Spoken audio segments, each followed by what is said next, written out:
Well, there's a little boy in our neighborhood. We got to know him because he's in Madeline's grade at school. He's in second grade in her classroom. He has an Apple Watch, which his parents used to track him, track his whereabouts. When I was a kid, your parents tracked you the old-fashioned way, mothers calling one another to rat you out. And people were always poking their noses into your business, which is why I moved away as soon as I could, as soon as I became old enough, to a town where no one knew me. And then I met Joanne and fell in love, and she would go home and visit her mother, and I would call her on the telephone and whisper sweet nothings in her ear.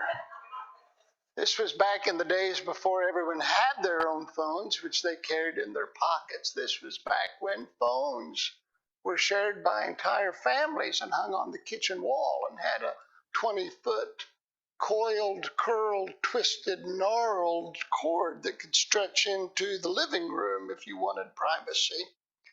Except Joanne's family had a party line that they shared with two neighbors, one of whom was a upright Quaker who minded his own business and would never think of listening in on someone else's conversation. And the other person on the party line was Joanne's nosy Aunt Edna, who didn't mind her own business and would pick up the phone to listen to our conversation. We could hear her sneaky, rat-like breathing. I would make up stories. I would say to Joanne, well, I guess we're just going to have to get married then. And I would hear a gasp. I would hear a little gasp, and then her aunt would hang up the phone, and we'd see her the next weekend at family dinners, and she would glare at us, but couldn't say a thing because she had obtained her information illegally under dubious circumstances. That's the worst thing about not minding your own business. You forfeit the right to comment. So, nevertheless, I always want to know what other people are doing. I admit, if given free rein, I will snoop into all kinds of business that isn't mine. We were talking with our son Sam and his wife Kelsey the other night. We end each day with a phone call to them so we can see our little grandson. And when we hung up, I said to Joanne, I hope they're going to have more children. I think I'll ask them if they're planning on having any more. That, she said, is not your business. It is their business. I said, of course it's my business. Those are my potential grandchildren I'm talking about. But I haven't asked them yet because I think Joanne might be right. I've always just assumed that anything that interests me is my business, which isn't true. Just because we're curious about something doesn't make it our business, does it? We've been reflecting on the things we want to do before we croak, and I want to add to that list the following goal. In my geezer years, I will endeavor to learn what is my business and what is not. There was an early Christian community in Thessalonica, a port city in the region of Macedonia. The Apostle Paul visited there once, even lived there for a while, and followed up his visit with a letter, today preserved as First Thessalonians, telling them that the day of the Lord was near, that they were living in the last days, so pay attention and be ready. Incidentally, early Quakers did the same thing, and it didn't end well. A word of advice: never predict the end of the world. You're almost certain to be wrong, and if you're right, no one will be around to congratulate you. Just a little note there. Besides, if you've noticed, when people really believe the end of the world is near, they fling good sense, out the window. And that's apparently what happened to the church in Thessalonica. St. Paul wrote them again, telling them the day of the Lord might not arrive as quickly as he had thought. In the meantime, he said, while you're waiting, here's how you behave. Don't be idle, don't be lazy, and don't be busybodies. Mind your own business. Around the same time Paul was writing, a Greek mystic named Epictetus was born into slavery. Eventually gaining his freedom, he taught philosophy in Rome before returning to Greece to begin a school of philosophy.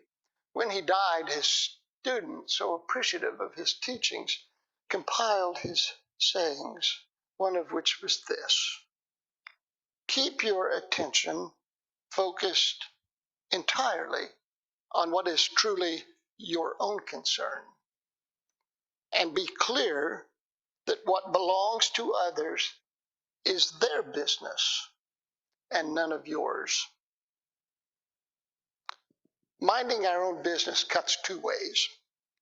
To mind our own business means we do not involve ourselves in the private matters of other people. There are many people who've not gotten this memo, including many people who believe God has called them to mind other people's business. Let's reflect for a moment about what is our business and what is not.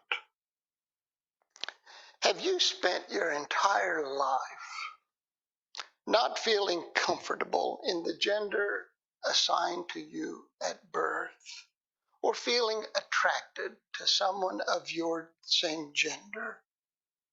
That is not my business. So I will not condemn you nor prevent you from living your real self. I will mind my own business. Have you gotten a divorce? Or are you living with someone to whom you're not married? That is not my business. So I will not condemn you, nor will I prevent your happiness. I will mind my own business. Have you had to terminate a pregnancy for any reason? That is not my business. So I will not condemn you, nor will I prevent you from seeking the medical care you need. I will mind my own business. Now here's a tough one. Based on your life experience, your family tradition, your personal philosophy, have you voted for someone with whom I disagree? That is not my business. So I will not condemn you, nor will I hinder your freedom to vote for whomever you wish. I will mind my own business. Do you pray to Allah, believe in reincarnation, or not believe in God at all? That is not my business. So I will not condemn you, nor will I demand my religious beliefs prevail over yours. I will mind my own business. As I said, minding our own business cuts two ways. Minding our own business means we do not concern ourselves with the private matters of someone else. But it also means we mind our own business. Because if we don't mind our business, who will? Who will assume responsibility for our lives if we don't? Who will make decisions for our lives if we don't? Who will secure our happiness if we don't? In fact, we should be so busy and focused on minding our own business, we have neither the time nor inclination to mind someone else's business. That's essentially what Paul was telling the Christians at Thessalonica. Don't be idle, don't be lazy, don't be busybodies. Mind your own business. Mind your own business. Good stuff. I'll be honest, I've not always cared for Paul, but I like him this morning. And now I can't help but wonder if maybe he was a little wiser than I thought. There's good stuff here. In my geezer years, I'm going to mind no one's business but my own. I will not mind your business. That is your job. Now, bear in mind, if your business, if your decisions, if your patterns of conduct harm other people, I will feel free to point that out. And if my business, if my decisions, if my patterns of conduct harm others, you should tell me so without hesitation. Minding our own business and letting others mind theirs does not give one free rein to act with impunity. In our geezer years, indeed in all our years, we must walk this fine line of minding our own business and letting others mind theirs while still urging one another to be the best people we can be. Therefore, I will not ask my son and daughter-in-law how many grandchildren they will give me, which isn't my business. But I will do all I can to make sure the grandchildren they do give me are loved and cherished, which is my business. So together we pray, God help us mind our own business and remind us daily that it is always our business to love.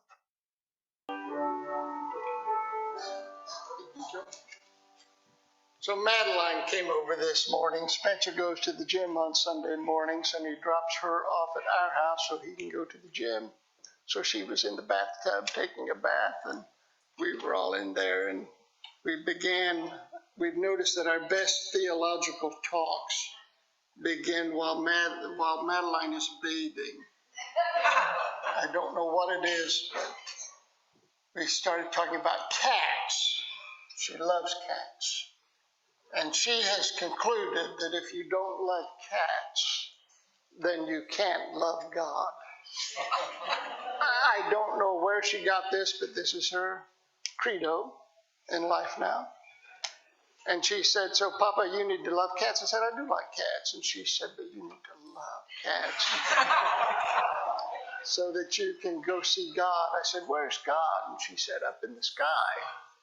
I said, okay, up there in the clouds. She's been attending a Baptist church with her other grandparents.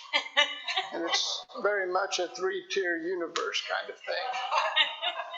And I said, I've been thinking about that. I kind of chuckled. I always try not to be dismissive of her theological musings. But as we were sitting here in the silence, I thought, there's some truth to that. How in the world can we be close with something that is so beyond us if we can't even be close with something we can hold? And so this week, friends, learn to be close with something you can hold. Learn to cherish and appreciate that which is closest to you in life, that which you can touch, which you can love, which you can help. And see then if in touching and loving and caring for that which is nearest to you, you might also go closer to that which is furthest from us. This is our prayer. Amen. Turn and greet friends.